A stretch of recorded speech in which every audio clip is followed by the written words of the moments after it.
What you need to build a custom car is a hammer and a tree stump. Yeah. And a vision. Yeah. Angle grinder. Yeah. Like if you can't afford to pay somebody to build your custom car, like you're gonna have to learn how to do it. You're gonna have to spend the time to do it. You're gonna have to acquire whatever tools you can. Like if you're building the car, like you can probably build the tool also. You can like save. So awesome. You know, you can build the tool to build the tool to build the car. You know? Yeah. Like it's true, man. Like. Welcome back to another episode of Modify with TrickFactory Customs. If this is your first time watching, my name is Elvis. Oh, sorry, I was just drinking coffee. My name is Carl. Tim. Dante. Oh, he's picked another name today. No, I'm Rob. Okay. That's your bit. Yeah. It's a thing. Yeah, and I get put on the spot. I never pre-think, and I'm like, I almost stuttered there for a No, second. Dante's a good name. No. Oh my gosh. Yeah, But we are a custom car building shop. We build custom cars. The name of the shop, TrickFactory Customs, is the first time watching. And we just love talking about cars. And on this episode, we have another special guest. If you're watching, I know. If you're watching or if you're listening, Carl, introduce yourself. Well, I'm Carl Fisher. I've got Japhands Customs is my shop, and Make It Custom is my YouTube channel. So Japhands Customs kind of like transitioned into somewhat of a YouTube channel semi-naturally, and that's just what I do now. I just build custom cars and try and show as many kind of tips and tricks, techniques, and follow along the way. So. Yeah. It's pretty awesome because I actually, before I met you, I think probably like almost 2 years ago when I was trying to build, I never knew anyone that could teach me how to build anything like in person. And so I saw one of your videos. I forgot which one it was a while back. Oh, I no think, way. yeah. And I was like, oh shoot, this is sick. And I have always loved the way you explain things. It's so easy, like almost anyone could follow along. I just think that's pretty cool. Oh, thanks. Thanks, man. Yeah, that's like kind of something I didn't really know I had a knack for explaining things, but a lot of people tell me that it's just it's a little bit simple, you know, like you can kind of get it, so it's good. Yes. Yeah, you do really well at it, man. You have a very inspirational channel. It's pretty cool. Even for like professional, like I watch your channel. Thanks, Rob. For real, man. Yeah. Right on. Welcome to the podcast. Pump Carl's tires up. This has been a long how you doing? transition. Yeah. Like, we've been probably, I don't even know how long, we've probably known of each other, like 15 years. Oh, yeah. Like way back from the early days. He got started, I think, in the chopper game, same as we did. Yeah. And then it progressed. He went one way. And so now we're jealous of what he's doing. Yeah. Like we joke about it all the time. And we were talking about before we came on here. It's like, man, this job would be the best if we didn't have customers. It is the dream. So he found the cheat code and he's living his best life. And we're over here like, man, fuck this guy. Just press and hold the Z button and left and right all the time on the joystick. That's it. Cheat code. Yeah, that's pretty much it. But on this episode, we are going to be diving into everything you need to build a custom car. I think that's going to be the title. Okay. I think it's going to be a lot of fun. And but before we get started, we always like to say, how our weeks have been. So we're just going to start from Rob, and we're going to say, how has the week been, Rob? Week's been great. It's been a very productive week. We've opened up some space on the floor. We got some cars out and had a really cool day yesterday with the whole crew. We got everybody together and made some progress on Project Euroho. You're gonna want to check that channel link out. Yeah. And if you don't know what we got going on there, we're body swapping or chassis swapping a Lamborghini Urus with a Chevy Tahoe. And we put twin turbos on it, wide body, 40-inch tires. It's gonna be glorious. And so if you want to check it out, link in the description to our YouTube channel, TrickFactory Customs. And so that was a lot of fun doing it yesterday. I mean, there's always so much going on in the shop all the time. I mean, you look around, if you look in the background, you could probably see a handful of cars just right there, and it's like that all the time. So it's madness. That's so cool, though. Like you guys just decided to Diablo blade an entire car. I know. Man. It's so satisfying to not, have to care so much about being so meticulous about it all. it's very, very therapeutic. Yeah. It's a good time. And shout out to Diablo Blades, best blade I've ever used. Not sponsored. Not sponsored, but I mean, we've been using them for I don't even know how long. And I stumbled across that auto dismantler one, and it's like butter. Like It's butter. crazy. I want to Yeah. cut more shit. Usually I dread it. But yesterday it's like, man, we got some momentum with that thing. Yeah, for real. It was awesome. Send us the case of them. Yeah. And then Tim, same thing. I was working on G-Wagons all week. And then we jumped on that project and nobody died. So, I mean, That's good. There was opportunity for people. Yes, I was terrified. Yeah, especially when the burnout started. You guys will watch the video. By the time this podcast comes live, the video will be out. But there was a part where Brett was doing a burnout with the Tahoe that we cut the body off, and there was like a piece of glass, like a windshield that had broken underneath it. And it slid off of it, and I thought it was just gonna go shooting into someone, but And that was the tame part. Yeah, yeah. The best part was the ratchet strap that we used as a seatbelt. yeah. And Yeah. the milk Brett's crate. a really brave man. I know. I give him props for that. Oh my Bravery gosh. nowadays versus like 1,000 years ago. It's like used a ratchet brass strap as a seatbelt. Yeah, Some brave how far man we've right there. come.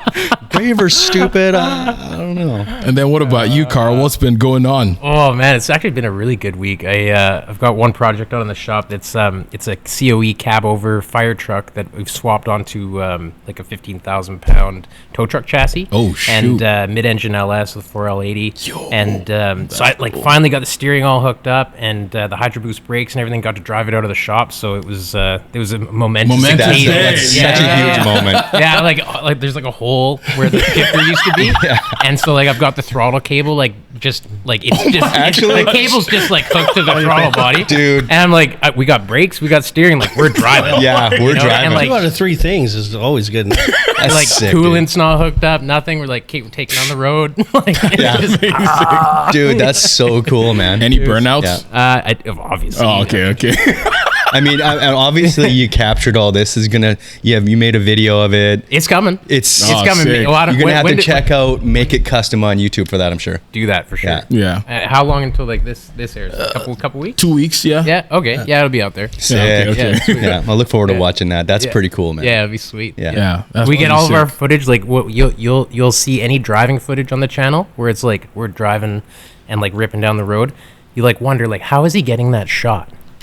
You know, like he doesn't have a drone. There's no drone shots. How is he getting that shot? There's always one of us on a mini bike. Oh yeah. We're just like running like Z50s, like holding on to like, Dude. you know, we're like ripping up the side, like doing the That is pan mini and- bike. Okay. Yeah, and like it works. It That's Yeah, pretty dude, cool. that's smart. Yeah, Now you just, gotta get someone to capture that. Yeah, I Next know. evolution. It's Yeah. like, it's like film inception. That's a pretty good idea because when I shoot, because I do car reviews on my personal like YouTube channel, Yeah. the Golden Drive, like and subscribe. But that's Okay. a plug. But whenever I do any car review, we just hire like not hire, but a friend of mine has like an SUV. We just open the trunk, someone just hangs out of it. Yeah, it's almost yeah, touching yeah. the floor. So sketchy. Do not recommend to anyone to do, but. Thankfully, no one has fallen out of the truck yet, so that's good. But mini bike sounds way safer. and fun. And fun. also fun. Yeah. Yeah. That's amazing. Yeah. Ratchet straps. That's what you need in your life. Yes. Oh, yeah. We haven't done that. That's probably a good idea. So, which I just put. Usually, you just put like your 2 feet, like wrap around a seat, and you're good. But ratchet strap sounds like a very safe idea. There you go. So I'll do that. Yeah. But and I this past week I drove a Ferrari F12. Ooh. Glorious. It was a bit roachy because. Oh, Yeah, careful. I know. People actually listen to this. It was a bit roachy. It wasn't the best version of an F12, I would say.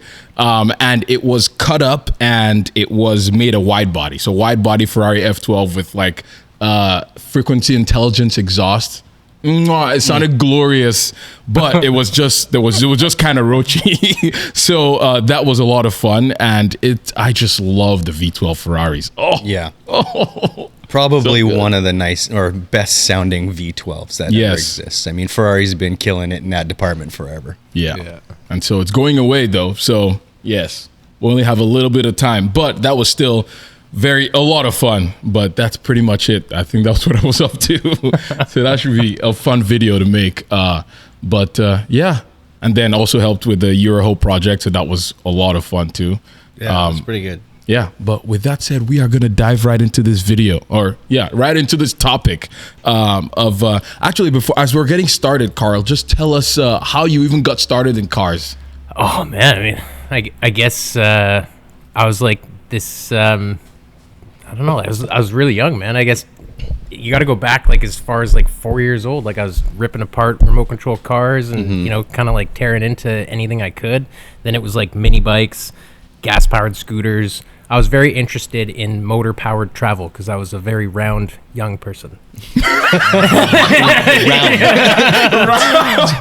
was quite overweight for my first 20 years, and so I loved like mini bikes, go karts, like being able to like just rip around. And my first car that I got into was like a Manx dune buggy because it was the closest thing to a go kart that was street legal. Yeah. So I built a Manx dune buggy, and from there I just met people and kind of found my groove with like kind of cars that I really liked. So like 30s, 40s, 50s kind of thing, and just I guess kept going, man. Like that's kind of awesome. it. Like just young passion. I guess. Were your parents or any of your parents like into cars, or it was just a solo hobby? Yeah, my dad had stories of cars like that. He had some cool vans back in the day, like Camaro and stuff. But he didn't have any cool cars when we were growing up. And we weren't really like around it a whole bunch. Like I actually don't even fully know like who really got us into it. Yeah. You know, me and my brother would always be like, "Oh, is that a '57 Chevy? Is that a '57 Chevy? Is that a '57 Chevy?" I literally remember like every old car, like, and then like one time we were right. It was like, "Oh fuck!" Everybody's uncle had a '57 Chevy, right? Like, Yeah, everybody's did. Yeah. Like you can't even take the '56 out without somebody telling you that like there must be 100 million of these things. Everybody's uncle had one. Are they the most desirable one, or like the only thing more desirable and more common than the '57 Chevy is a '69 Camaro? Yeah, candy apple red. Candy apple red. Candy apple. Yeah, buddy. Everybody's uncle. Everybody's got a candy apple. Oh, is that candy apple? It's candy red, man. Yeah. Don't see any apples here. Yeah. Yeah. And then, like, how did the whole YouTube thing happen? Because, again, I feel like I've seen a few of your videos, but I started seeing it, like, about maybe 2 years ago, maybe longer. I don't know. Yeah, it was about 2 years ago. That's crazy. Yeah, 2 years ago, basically. Like, 2 years ago, April. So we're 2.5 years maybe now. But it started out with just me kind of doing some Instagram stuff. Like, I was trying to get comfortable behind the camera, and I was, like, making little videos on Instagram and just playing with my phone, and I've never really been like a techie kind of guy with like computers or editing or anything like that. I've never identified as like somebody that's good at that stuff. So I was just playing around, and people just started kind of commenting like, "Man, you're doing it wrong. You should be putting this on YouTube." And I had always seen and heard like, you know, the hype, like some guys are making it on YouTube, and it's like, yeah, 1 in a million, you know. and I started doing it, and it was kind of like catching on. So I was like, oh wow, like, you know, this so how has much potential, you know, crosses over from your previous experience, because that must have had an impact on you, because you did the legitimate TV shows. Yeah. Oh yeah, so you must talk have, about that. Yeah, like it's got to be. Yeah, I guess I don't know, man. Like the TV show stuff that we did do. I was always kind of like background guy, whatever. I was like, I hated it. But you must have saw like the workings of it. Like it's. I saw because I mean we've had it here, and it's like it's nothing like what you think it is. The like TV show stuff. The TV show stuff. So yeah. Like even the stuff we do, everything just seems very much in the moment, whereas that is just so crazy overproduced that it's like it's. The problem, and this is what I tell a lot of people whenever we talk about this, is like with TV, because your demographic, your audience is got to be all people, all things, right? Like dad's gonna watch this car show, but mom's gotta enjoy it. So does like 4-year-old daughter. Like there has to be like it has to be censored to a degree. It has to have like highs and lows before every and after every commercial. Like there has to be a place to sell stuff. And so that's why like YouTube is caught on so amazing, is because it's real content. It's as real as it gets, because like it's as real as you're gonna make it, and your demographic is like honed in to like those people that enjoy that content. So that's why all the advertising dollars are going towards YouTube as well. It's just because they can like pinpoint their demographic. Yeah. Like, they're not just trying to sell mom or dad. Like you're selling dad, or you're selling mom, or you're selling the kids. Like, you know, and lucky for us, being in like the car world, the type of demographic that watch car related content is usually people that can afford to play with cars, which is usually, you know, people that can, you know, afford to watch advertising on expensive things. Generally, when I'm watching YouTube, it's because I'm about to buy something.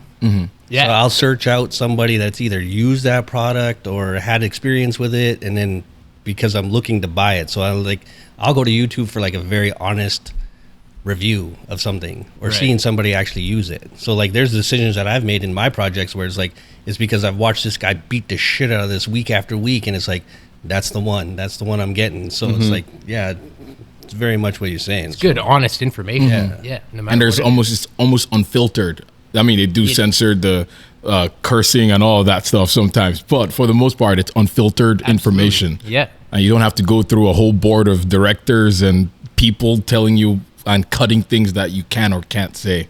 So plus, the upside to it for me is like the timeline is a lot more real. yeah. Because we were talking about before we did this, like the timeline that comes with television is such bullshit. It causes me so much drama in my life. What was your timeline like then? Because people drop it off TV shows? Friday, think they're getting it back Monday. Whereas at least on YouTube, like you can drag it out and show the reality of the actual process. Yeah, yeah. So like that's what I appreciate about, like, it gives you a real timeline of what things actually take. Yeah. So what was your timeline like compared, like before you started doing YouTube versus when you were doing your TV shows? Yeah, versus like now? the TV show stuff, it's like, it's all make-believe, guys. I hate to break it to you. Like, Oh, no. It's all make-believe. So like we'd be, you know, finishing up a project or like building an entire motorcycle, and the footage that they're using is like me cutting up the frame for the next one, you know, and like we're like backdating stuff, or like ripping parts off and like showing quick shots of paint happening on a similar thing, and it's like we're building this bike. It's like, nah, man, like I built that bike last year.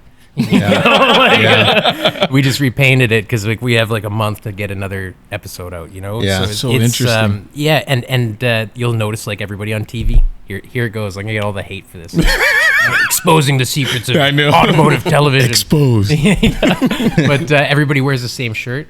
Everywhere Yeah. wears the same pants, same shoes, and it's a continuity thing. It's like they're gonna use the footage from what, like the editors want everybody, you know, to wear the same stuff, so they can take like footage from 2 months ago and use Cut it for in. this build, right? So, yeah, I mean, like the timelines were crazy, and I was kind of like one of the only fabricators in the shop, and we had a ton of stuff to do, and we weren't even a real shop, man. Like it was for TV. Like it was for TV.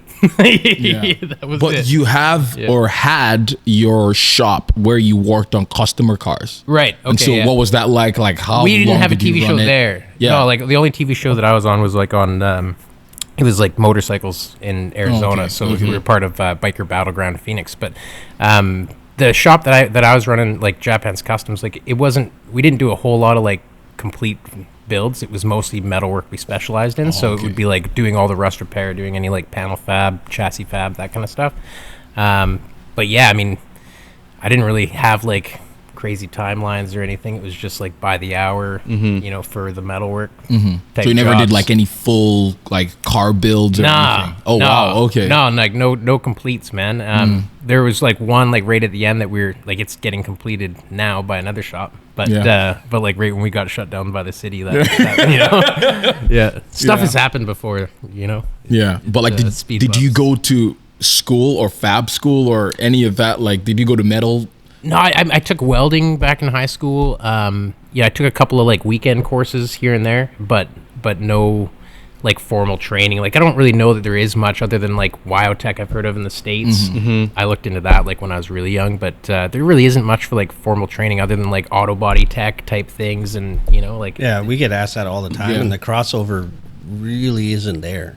So like now this guy's traveling all over the world, taking courses, giving courses, all that kind of stuff, and it's like, I can show you the VHS tapes that we had to watch. Like you had to actively buy, wait 2 weeks, and then watch this.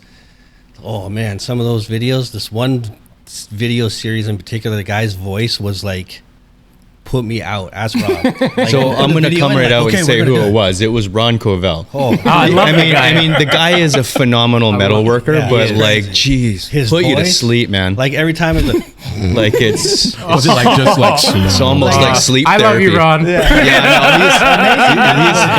no, he's solid. but he should be doing those like ASMR videos because Dude, it's like so like Bob melodic. Ross? It's like 10 minutes in. It's like it would take me a week to watch a Yeah. 40-minute video. Hey, man, and just keep passing out. Yeah. Also, remember John Kosmowski He from House of Colors. Oh, He was okay. He had a worse. whole series of like how-tos and custom paint. Because- Phenomenal videos, but like super snooze fest. Like all the right information, but like boy, you better be. wild. You gotta buckle down. You gotta Because- do this. Yeah, they couldn't be like the way you are. Like, okay, man, like this is what we're gonna Yeah. do. They're always kind of like, today we're gonna be in it. Yeah. Yeah. So They're like trying to- like Yeah. the videos that you do, Carl, are like so good and like so information packed, easy to watch, super digestible, and very real. And like I think anybody, regardless if you're like entry level or a professional, can get something out of what you Yep. what you're producing. Thanks. And like because of that, I feel like in the 2+ years that you've been doing it, man, your YouTube channel has gone from 0 to 200 and almost 250,000 K now. Yeah, I think we're like It is 270. so insane. cool to see. Thanks, man. Because like, dude, I know that guy. No, your videos are solid. You guys got to check out his channel if you haven't already. Super, super cool, man. Yeah, thank you Nicely very much. Yeah, I mean, like to touch on that a little bit, it's I did take a course like way back in the day, and it was similar to like you guys' experiences with some of those videos. Is like it was very technical, and I was so young that like I couldn't really understand it, and it wasn't hands on enough that that I wasn't seeing what they were trying Yeah. to teach. It was very like you were being spoken to about it, and I didn't have enough knowledge to Interesting. absorb it, Yeah. right? So like from that experience, I try to like make things as simple as possible to like really break it down so that like I can understand, you know, like what's happening, like when you're shrinking metal. Yeah. You know, it's not I'm just doing this. You have to do it this way.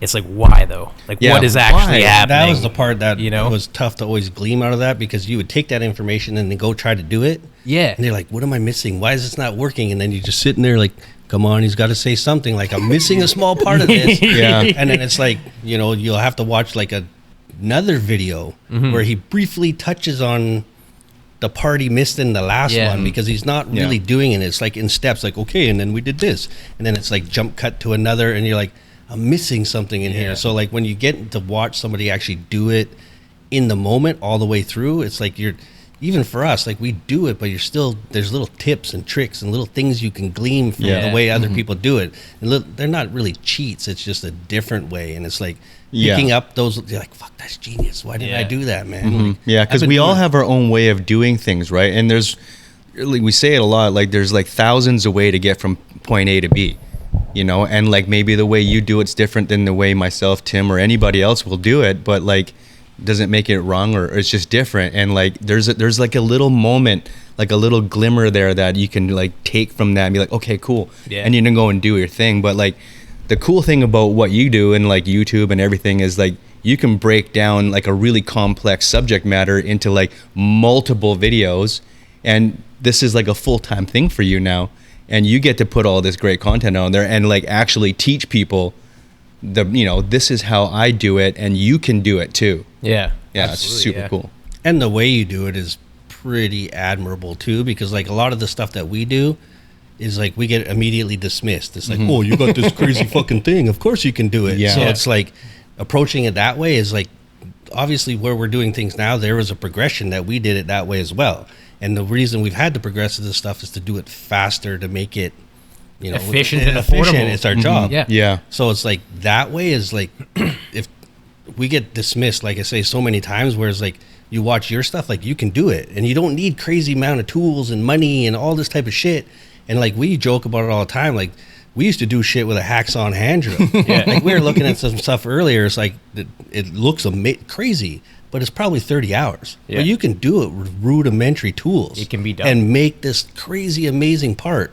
Whereas everybody now just thinks you got to throw it in a CNC machine, and then without that, there's no point in even starting. Like, there's no point. Like, fuck it. Like, dude, that was where my mind used to be at. Like you gotta have so much experience and have an incredible shop to do these things. Yeah. Like that was the misconception, right? Like, you don't. You know, like, you we don't look back need- so many yeah. times at some of these choppers that we built, and we didn't have shit. yeah, what they And- have in 1920 whatever when the Yeah. Delahaye was built. And then like, you look at it now, and you're like, I can't believe I made that with what I had at that time. Because now we have all this other shit, and you're like, man, that is insane that we built that Yeah.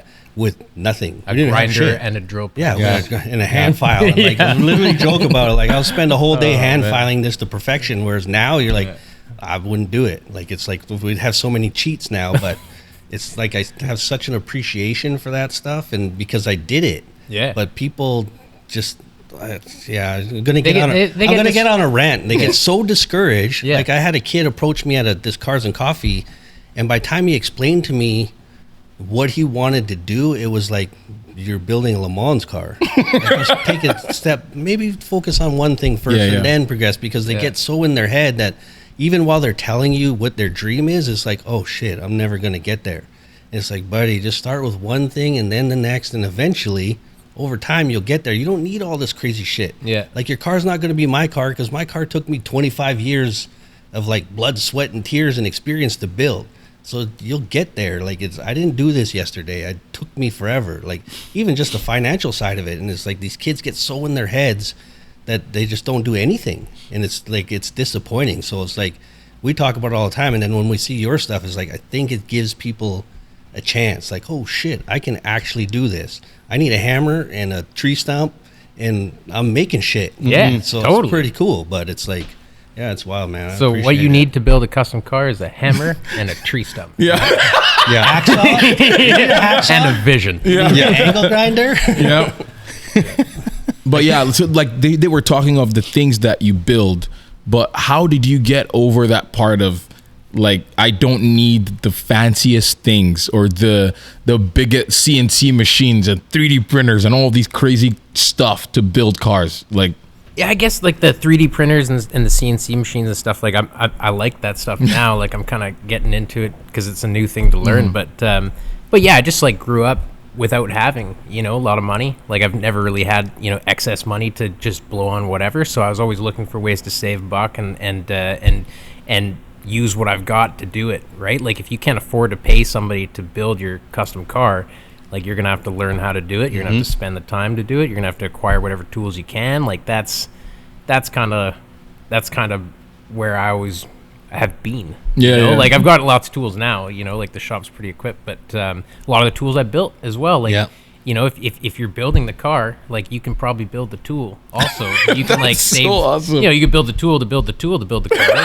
Yeah. Like, it's true, man. Like, so like wherever you look, like, as long as you're just a big sponge when you're talking to people that have more experience with you, I mean, then you can figure it out. that blows my mind that you build some of the tools that you use. I mean, I've seen it in the shop now where, like, Rob or Tim, they're working on something, they're like, oh, the tool doesn't exist, you just make it. Yeah. And all of that. But like, some of the stuff I've seen like on your stuff, like, how do you even get the idea to build? Because some of them are like massive things, mechanical things that you build. Like, how do you even... I've got like a bit of like a mechanical brain. You could say that, like, I'm always very interested in mechanical movements, and I take a lot of inspiration from tools, and there are certain tools that I really would like to own that are like difficult to acquire, right? So I'm like copying them basically, or like doing similar things to them, like English wheel, like my English wheel. You've like, there's a beautiful one in here, big nice cast iron one, but mine, it started off with like a $200 marketplace, like, bottom of the barrel English wheel, but like, it's pretty hard to like mess up the wheels themselves. So I Yeah. took all the wheels off of that and made my own frame, and it was all based on necessity. Like, I was chopping a car for a guy's like, I want you to chop this car. I'm like, well, I'm gonna have to make sail panels. I guess I'm gonna have to learn how to use the Yeah. English wheel. Sweet. Guess I'm gonna have to get an English Yeah, wheel. yeah. Guess I'm gonna have to be on Marketplace for $200. Guess I'm gonna have to dig some scrap steel out of buddy's place, so I can make this Wow. money. Like, Yeah. it's just necessity, right? So and it just evolves from that. Like, my bead roller, I needed a bead roller for a job, so I like borrowed I borrowed a bead roller from my buddy that was like one of those plate, 18-inch, like the cheapest bead roller you can get, right? And I made this floor, and it was a Model A, and so like it was enough to do these little panels. And then the next job, like I needed one deeper to do door panels. I'm like, oh dang, so like better cut this thing apart and make a new bead roller. Yeah. So it just kind of like worked like that for me, and I enjoy building the tools. Like I get a lot of satisfaction out of it. Yeah. If I had worked the hours to build the tool on someone's car and charged for it, I probably could have bought the tool. Yeah, well, it's usually That's what I was gonna say. Yeah, Like yeah, our progression yeah. is like, yeah, we'll do the job, and then we don't have the right shit, but we'll power our way through it, and then take the profit from that job to buy the tool that it would have taken to do the job properly. Yeah, so I'm Yeah. backwards. So I'm it's the same. So I'm like, I'll just have a homemade tool for the same money. But if you don't count my hours, then it was $200. Yeah, which I think is hard. Like counting hours is something that. Do you end up counting hours, or have you thought about like, oh shoot, I should have. I mean, recently just I bought don't it. I don't count hours now because of YouTube, but yeah, like I would reflect on decisions I've made. You know, like what we were just talking about. Like I could have bought the bead roller rather than built it, but it's like part of my joy and satisfaction to me is like I enjoyed doing that, so I kind of separate it from work. You know, it's part of like the hobby side. That's the other thing is like, you know, like you enjoy cars as a hobby, Tim and Rob and Elvis. Like it's a hobby, but like at what point is it like business or hobby, right? So like me building the tool, I guess, was more hobby, and me using the tool is more business. Yeah, You know? Ooh, that's So good. we make all the mistakes, and then I tried to, you know, tell people not to make the same mistakes as me, and we just get shit on. Like, screw you, man. I'll make my own mistakes. I'll make all my own shit, because we've got so heavily invested into things that it's like, you know, if you want to be smart about this, just save a bit, get this. It's going to save you a tremendous amount of time, and then you're ahead of the game. Yeah. And nobody, it's too much work. It's the to journey, save. and I get it, but it's like you can't, like, we've built things that it's, yeah, you get 20, 30 hours in it before you can even use it to start the job. Yeah. And sometimes maybe the first version is not great. So then you're so heavily invested into this thing that You just at the gotta end, see it and if you do take a moment to reflect, you're like, man, I got 60 hours into this thing. I could have literally just been doing oil changes and then bought one. But it's, yeah, I guess it's the journey, man. It's, Yeah. you got to do it. Yeah. And you have to gotta like know. have to let the passion kind of, you know, drive you through some of that. But sometimes. Yeah. There's moments where you do get that piece of equipment that is maybe the thing, and then you hit it and it's perfect the first time. You're like, fuck. I wasted like years of my life doing it Yeah. this Yeah. way. Like, Yeah. so it's a mix of that. Like you get that thing that just works exactly the way it's supposed to. Yeah. And it's, you know, you get moments of regret. Like, I guess it's all part of it. So. What tool like changed your whole operation? Like, is there like a tool that stands out that you Brake press. Brake press? Brake press and that was a good tool to get. Yeah, That one absolutely. changed the because fabric. now it's like literally you don't even think about it. Yeah. You grab whatever you want, bump, bump. Saves you done. the weld, saves All the shit, Yeah, like- looks better. Like there's strong. times when you're bending 1/4 inch and you'd hit it with an angle grinder and put a brake line in it so that you can Yeah. get it to bend, and then you're weld welding it. Yeah, Whereas that thing, you just hit it, and then our big belt sander. yeah, Like I tell everybody, if there's one tool, if you wanted to start a shop with no tools, get that big belt sander. yeah. Because Well, you that can thing's a clean up and workhorse, make man. shit amazing with it. Which That one? The thing's a vertical. workhorse. Yeah, the big belt Yeah, sander, yeah, the yeah. 10-inch. Yeah. I think That thing is awesome.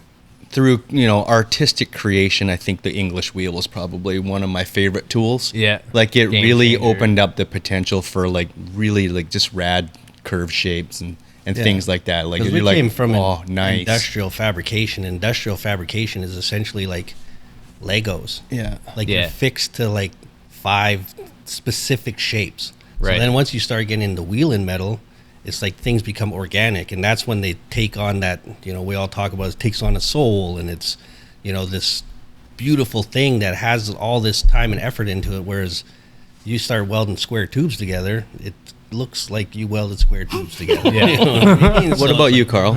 Like what was the one tool that changed the game for you?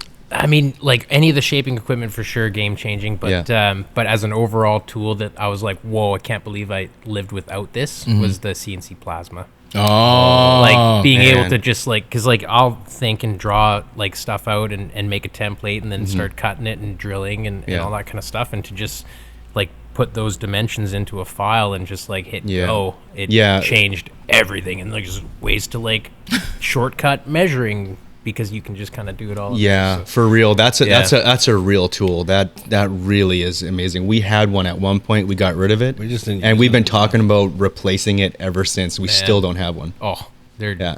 game Yeah. changer. Have you seen those new ones that it's like you draw and it memorizes Little everything? arc- The the arc The droid or Arc something? Droid, yeah, that's a Dude. Canadian company too. Yeah, those are great. I did not know they were Canadian. Yeah, That's cool. Yeah, they're amazing. Oh my gosh.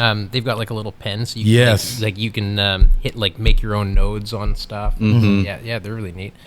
I think as an entry level. What was one, the it'd other be one? The cutting torch one.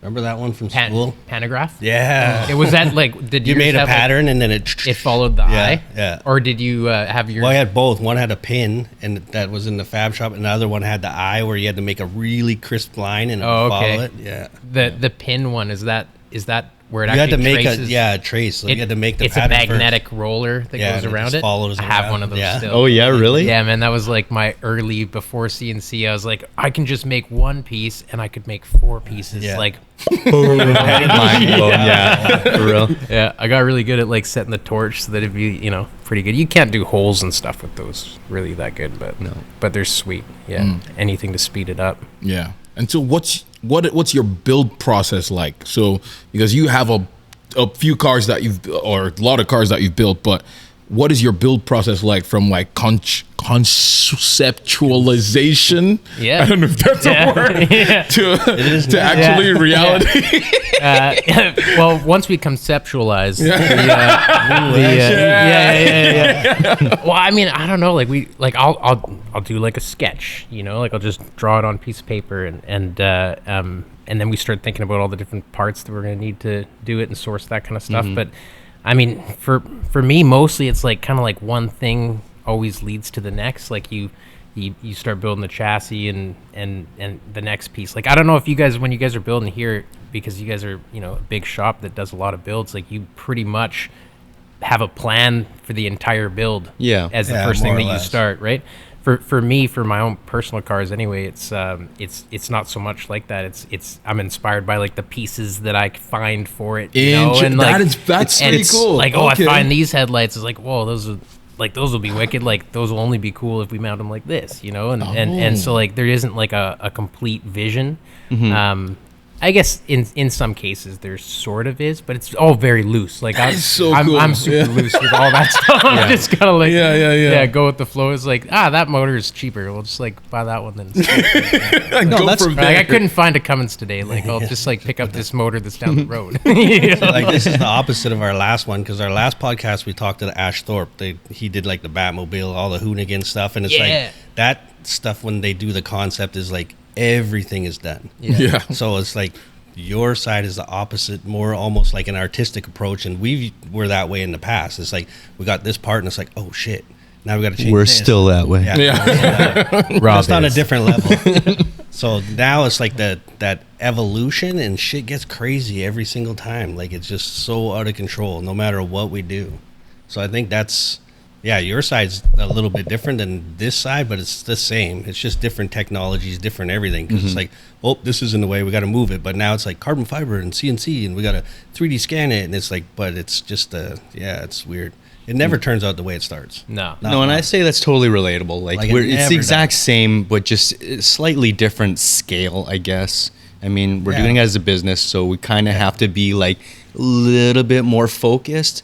But there's always, just like you, like part by part kind of dictates, and it kind of chooses the path Yeah. of And the it project, evolves. and Well, it gains evolves. gains the soul. You Like, know, it it's gains its the own soul. thing now. It becomes like kind of alive. You know, But it's a thing. It's like our own fault, because you'll do something that's really sick, that's little maybe over the top, but you can't help yourself. And then Yeah. the customer comes and is like, "Oh man, that's sick. Maybe we should do this." So like we Yeah. joke about it all the time. We have like 12 customers.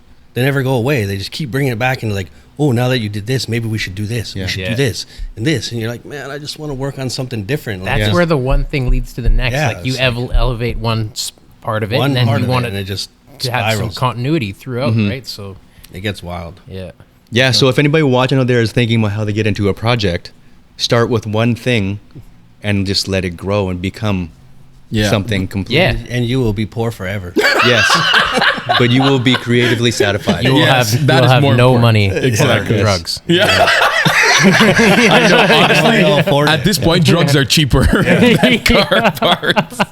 Yeah, but there's one car that I keep coming back to, that your rat rod, the white, I don't know, what year is it? Like a 30? It's like a 36 to 38 Dodge pickup cab. That's like what I started with. So how did that even start? Man, oh man, this is a story. So, I'll try and chop it up. So I was working at the motorcycle shop like back in the day, like when I was familiar with Tim, and man, like I had no money, just like wanted to build cool stuff. I rented a little shop that I could put my welder at and stuff, and I was living in my brother's attic at the time. So this cab came up for like $150. Had like flower. $150? Yeah, dude, it was like so bad. Okay. Like I have found free cabs since that are way nicer. Oh shoot. Yeah. Okay. And so like the bottom 6 inches was gone. The thing was like you breathed on it and it would just flop over. Like it was just done, right? Yeah. And so I bought it and like with the dream of like doing all this stuff and I literally like salvaged metal out of like my buddy's yard, like dug it out of the dirt. There was some like 2x4 square tubing that was like, that's the frame that's in there right now. Like it had like torch holes in it and stuff. And like, I was just like, I'll just like weld that up. It's fine. Like, you know, like started with nothing, man. I built it on the floor of the fabrication shop. Didn't even have like a garage door. It was a very small shop. And just like any parts my buddies had or whatever, like I just used what I could. Like you can build a custom car with like very little if you're very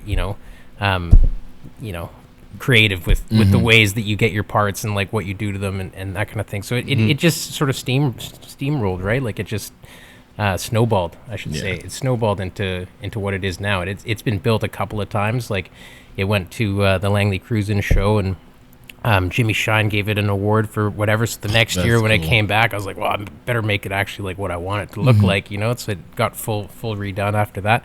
But Never end. they never end. That's still not done. Like it's been around for 10 years. It's just like, Yeah, the last time I saw done, that, right? I think you had it at the Vancouver Convention Center. Yeah, and it So- wasn't even running or anything. Dude, back that's then. a while back now. Yeah, that was But- like 2016 maybe. Yeah, or- and like the creative way you did your suspension system and everything on that, it was just like, wow, this is some rad ass shit. Like it's pretty cool, man. That was the point of like the a truck. lot of work. Yeah, the suspension was If kind of you respect. haven't seen what it looks like, I'll put a picture here. But if you haven't seen, again, go check out Japhands Customs or Make It Custom on YouTube. It is one of the coolest like rat rods that I've seen, I think. Yeah. And is it on air? It's on hydraulics, so it's like probably like one of the very few hot rods on hydraulics. I've always Interesting. like all my friends are all lowriders. They all got hydraulic cars. They got Impalas and whatever. I've got some hydraulic cars too, but I always was fascinated with hydraulics because it's very different from air. A lot of people like try to compare the two. You cannot compare hydraulics to air they're very because the hydraulics is not a spring. You know, if you put an accumulator on it, I suppose it is, but the hydraulic just changes the point at which your spring rides, so you still ride on the spring. Yeah. So I mean, it's a misconception of like lowriders. They all ride like skateboards and they're just like smacking all the time. And true, like if you're gonna put coils in them that allow you to hop, then yes, they're gonna ride like that. But if you have like some early style hydraulics, which like they were doing them in the 50s, right? Like Bill Hines was like one of the first. I don't think he was the actual first, but he was one of the very first people to put hydraulics in a car. It was like a lead sled, but you use regular suspension and just change the point at which it rides, and so they actually can ride amazing. Like the hot rod, every person I take for a ride in there, they're like, "Whoa, this thing actually like, rides really good." It's, yeah, man, it's like coilovers.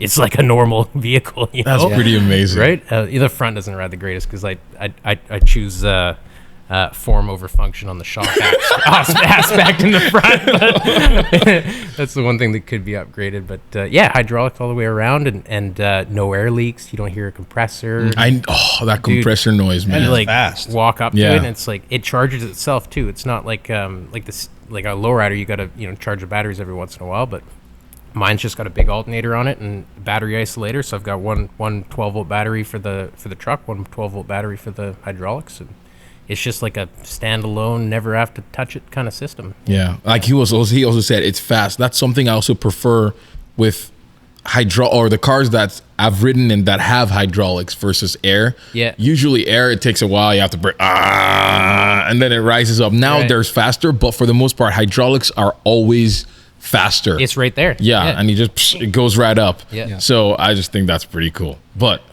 it looks amazing. It's so cool. Yeah, it just stands out everywhere it goes. It's so low. Yeah. And just the massive tires on it. Like the white walls are pretty amazing. So I was telling Rob, it's like I always want to build I've always wanted to build a rat rod, and I think that was actually maybe also how I also found it. I was like, it would be cool to build something. Yeah. But then I also found out, I was like, you just chop the top of a hat, like you make it shorter, and I found out how difficult it was. I was like, nah, sorry, I'm not gonna do that right now. You can do it. You can do it. because of the extra things you have to think about when you're chopping the top of a car. Before I just thought you just chop it in half and you just cut 2 sections out and just bring it lower. Some guys do that way. They think about anything else, and I'm like, oh my gosh, it's such a big hassle just to make a chop top. And so It is, yeah. And every car is different, right? yeah, glass and all those things you don't Most think shop about. cars don't have glass. So many of them you see is no glass. Yeah, because you were saying that they shatter sometimes. No, it's just they don't take into account getting glass. Like getting custom glass is expensive. So a lot of cars like from the 30s, they're not bad because they're all flat glass. But you start doing stuff that has curved glass, it's a nightmare. Yeah. Then you got to really think about it. So the appreciation that goes into some of these cars where they just casually chop the top, you're just like, uh-oh. I mean, if you do it wrong, yeah, you shatter the glass. Yeah. Because I mean, we did some repair work for a friend of ours who had bought a chopped 51 Ford. Yeah, I think that was the one that you were saying it kept on shattering. blowing was the the windows out of worst it, and it's job. like, oh fuck, buddy, can you fix my car? Like it's keep blowing the windows out. So we had to like completely rework a bunch of things. And yeah, if you do it wrong, you get a weird pinch point and it twists, and it's just there goes your fucking You would have window. appreciated this job. I think you probably know which car it is. Oh, yeah. But like they chopped the top, and then when he put it back on, he only welded the outside sheet metal. Oh. So no pillars, no nothing. In the doors was all chopped. So it was like he'd roll the window down and it hit the track and shatter the glass.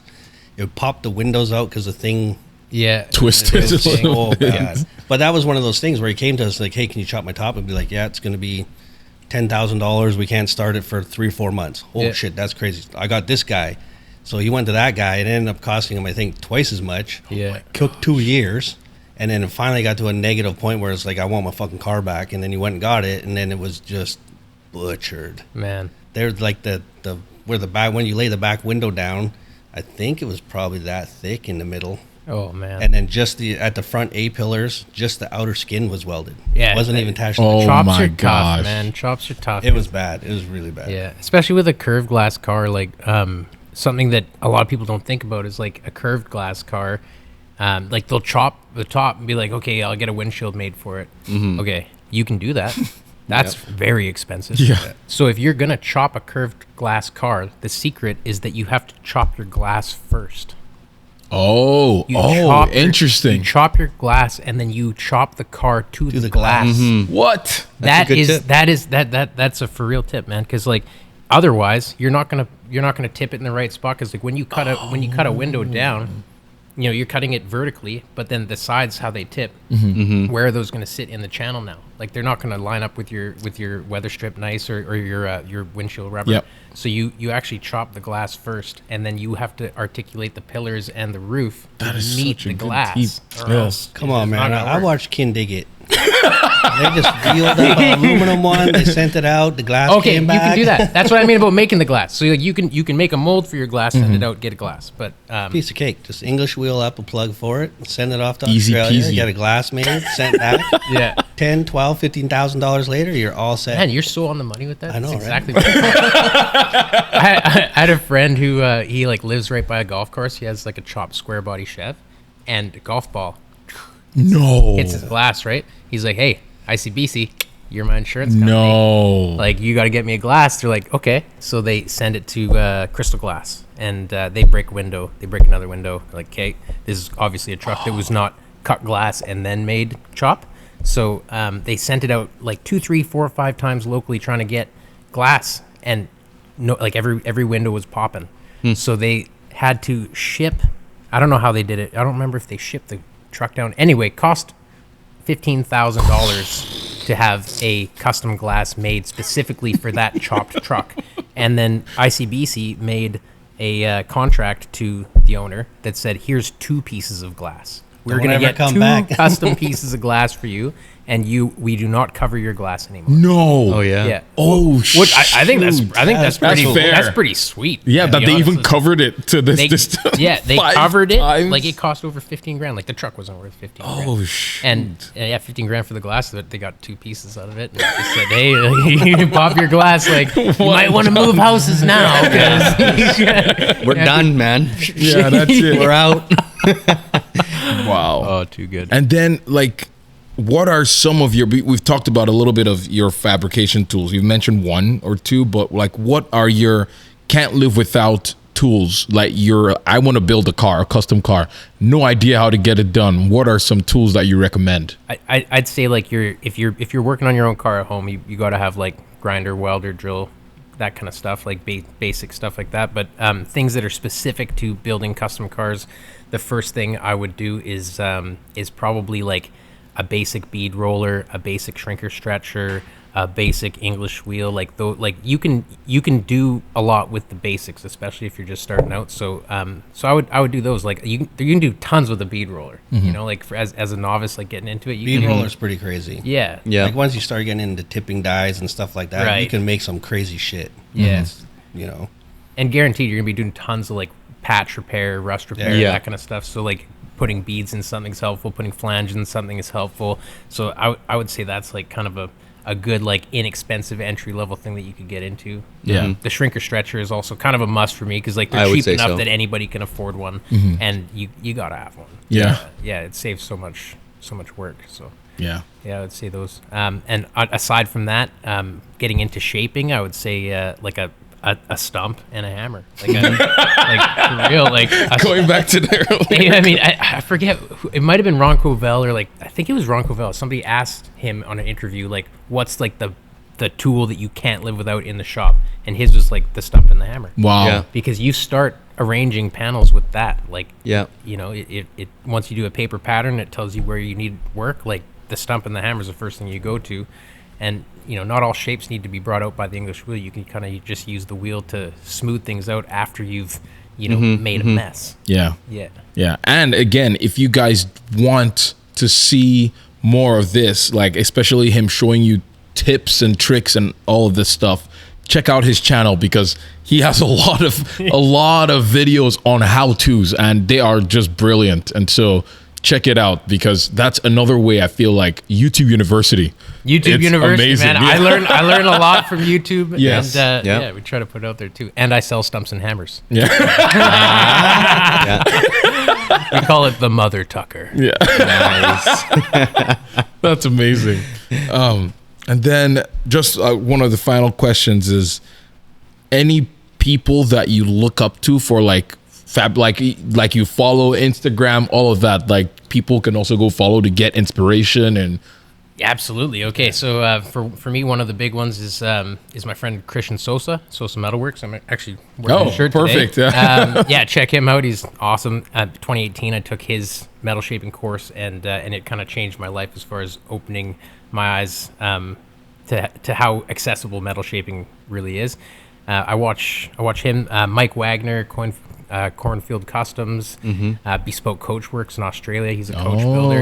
He's amazing. So we got to as well. touch on that before this is over. Yeah, we can Because absolutely. your end is one end, but now, because I follow those guys as well. Yeah. So I got to hear about what your experiences of when you have all the things available to you, because they got all the tools, like all the dreamy metalworking machines. So it's got to be. Man, you know what? Like, okay, so like I did work at Bespoke Coach Works for a few days, and he was so nice. Like Aiden, like we're homies now, man. He took me into his home, slept, and at his house, and went to work with him for a few days. Did a class with him as well, like just kind of co-hosted a metal shaping class, and he said to me, he's like, is there anything you want to learn, like specifically, like we'll do that while you're here. And I was wow. like, man, reverse curves. Like I want to know all the things because that's a really tough one for me. And so he made me do like the most complicated panel on this like Rolls Royce boat tail that he started. And That's cool. and he even told me after, he's like, I didn't think you'd be able to make it. Yeah. He's like, I thought you were gonna make it for sure. That's awesome. And it's like I was just like making scrap, you know. But like it actually turned out into a piece. But yeah, like with all the tools available, I think like the major ones, if you can afford all the tools, is like a power hammer for speed. Okay. Like it's just so much faster, right? A good English wheel with nice dies, that helps. And for the most part, I was going between like hammers, stumps, and bags, the power hammer and the English wheel. And so after talking to him about, because he did an Auburn boat tail recently, it's beautiful. So cool. Like check it out, Bespoke Coach Works. He's got a YouTube channel as well. And most of that shape that he's bringing out was blocking to stretch to bring up like the center of a shape and then shrinking on the edges and then washing over with the English wheel. And that was something that I was very interested to know that process because you see so many different variations of that. Like in England, when people are making, you know, Jaguar fenders and like the wheeling machine, it's not English wheel over there. You know? The wheeling machine. I guess so. That makes sense. Yeah, it's like right? whenever you're eating Chinese food in China, they just call it food. Yeah, it's just food over there. Yeah. So like you see guys bring out huge shapes with just the English wheel, and that's like very technical. You have to be like one with the wheel to really, you know, like that's difficult. To me, it's a little bit easier to see that like if I hit this thing with a hammer and I make a bunch of bubbles, I'm adding surface area, and then the wheel just like it's a magic eraser, it just smooths it all out, right? Kind of washes it all out. So by combining techniques that way, I thought that was pretty cool. So like power hammer, English wheel. The power hammer is the one that's always eluded us. Yeah. Because we don't do enough of it to justify having one, but I'd love to play with one. Yeah, one day. those things Yeah. are so cool. It's, you know, yeah, they're unreal. And there are companies that are actually getting them out a little bit cheaper now too. Like the Machinery House in Australia, they've got power hammers that are like the ones I was using at Bespoke. Those are all Machinery House equipment, and they're affordable. Like you could justify getting one because it's like, you know, like 10 grand for the big one.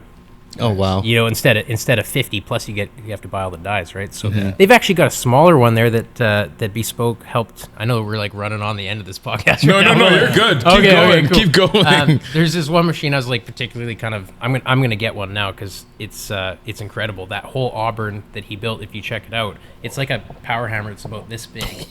It's not very big, right? It comes with 40 dies. Wow. That's all And- the expense if you don't know. The dies will kill you on a lot of this stuff. Yeah, right. Yeah. But this particular one comes with it. It's Oh, like wow. 5 Gs for this power No hammer. way. Oh, wow. Comes with 40 dies, has shrinking dies, has linear stretch dies, has all the planching dies. So he built that whole Auburn on that before the big one even came out. He has the big one now. That's what I used on the rolls.